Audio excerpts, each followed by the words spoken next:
Hello and welcome to my pre-patch goldmaking guide for new players. So since I've made a lot of videos on Classic WoW, and a lot of my subscribers on YouTube are Classic WoW players, I thought I would make a guide for how to utilize the Shadowlands pre-patch to make gold, but from a new player's point of view.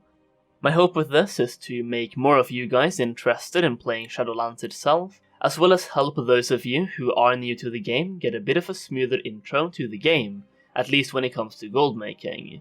So let's start from the beginning. You are leveling your first character, and you need to pick a class. With that in mind, here are some good classes specifically for gold making in the Shadowlands. Druid for mining and herbalism. Druids can travel from node to node in travel form, and they have many means of escaping and avoiding combat, as well as increasing their movement speed, which makes them the absolute best class for gathering professions. Monk for mob farming with the ox statue. That probably doesn't tell you much as a new player, but basically, whenever you're farming in a 5-man group, you want a monk in your group, because a monk tank can place a statue on the ground which pulls mobs to the statue, basically gathering them all in the one place. Demon Hunter for soloing dungeons, either for solo farming or for level boosting. Paladins or Death Knights for soloing old dungeons and selling level boost services that way through party sync. So, for your first class, if you're a gold maker, I would suggest one of those classes. Now, Battle for Azeroth is almost over, and your gold making options right now are kinda limited to materials tied to relics of the past, or old expansion farming, which you can check out my Shadowlands Preparation mini-series for, where I have covered several of those types of farms. But with that being said, there are some other ways to make gold that you can start doing now in the pre-patch, and that will help you in Shadowlands as well. I like to call this passive gold making, and for me it consists of two things: professions and garrisons. This is mainly through the Warlords of Draenor garrison, which you will get into in a little bit, and through leveling up alchemy to the point of having Cataclysm Alchemy. Basically, level up the base version of alchemy, then pick up Cataclysm Alchemy, and skill up that as well.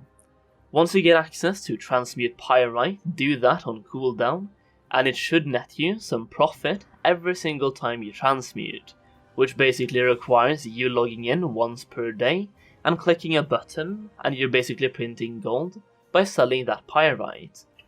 Now when it comes to pre-patch leveling, level 1 to 10 can happen in the new universal starting zone for all races, or you can do it in the old starting zones. Once you hit level 10, you can choose Chromie time to level from 10 to 50 in one expansion, for example Warlords of Draenor. And I would really recommend you choose Warlords of Draenor, first of all because it's the fastest way to level, but also because that's how you get your garrison, and you will passively obtain followers for your garrison by leveling in Draenor, as well as get introduced to the garrison system, and you'll learn how it works as you quest there. The short version here is that you'll want to pick up followers with the scavenger trait, then obtain garrison resources, build a trading station, and trade your garrison resources for materials. Because of the relics of the past, I would recommend you trade it in for sumptuous fur and raw beast hides. I will make a video later going more in depth on how to optimize your garrison for passive gold making, but that is the basics of it. So here's a little summary so far. Choose your class, level to 10, choose Warlords of Draenor to continue your leveling, pick up alchemy, skill up alchemy, set up your garrison, and that's it. Then continue leveling until you hit level 50. Once you're level 50, I would recommend you repeat this process until you have as many characters as you want, and the more characters you have, the better.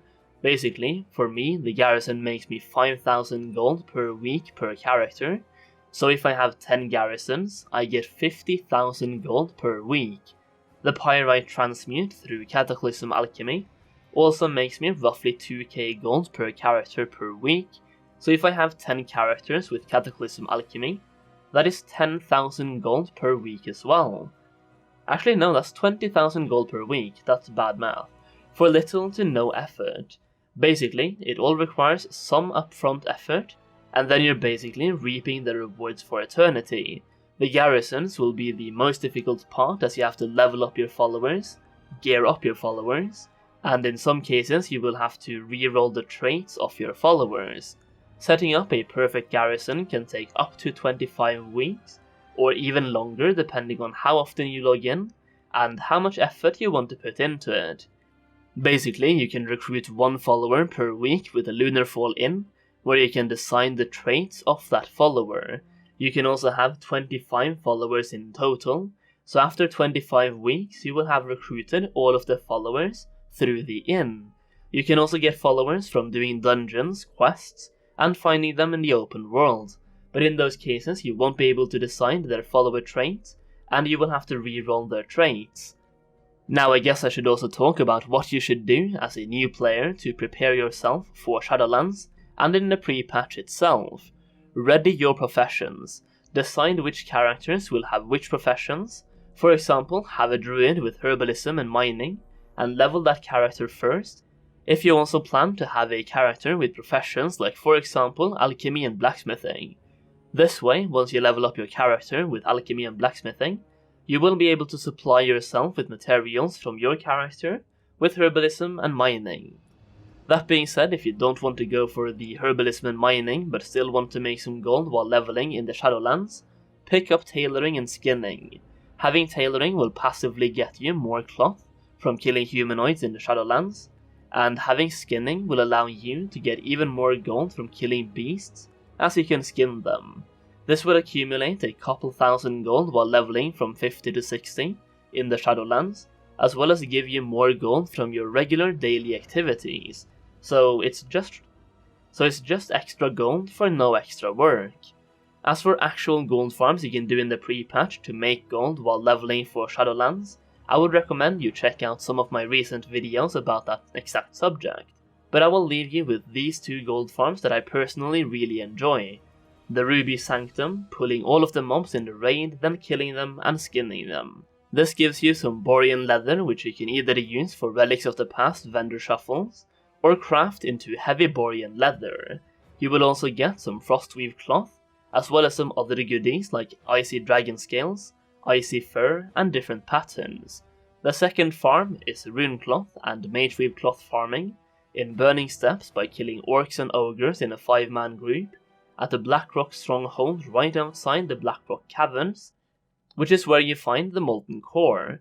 You can also make gold by running old raids like Icecrown Citadel and Firelands, and sell the battle pets you acquire from those raids, but the raw gold you acquire from selling boss loot from those raids have been nerfed, but that will only increase the value of the battle pets, since less people will be doing it. And yeah, that is my guide to making gold in the Shadowlands pre-patch for new players. Let me know in the comments down below if you found it useful, and if you have any questions, feel free to join my Discord server through the link in the description down below, and post your questions over there. And if you haven't done it already, I would really appreciate it if you gave the video a quick thumbs up. And that is it for the video. Thank you so much for watching, and I'll see you in the next video.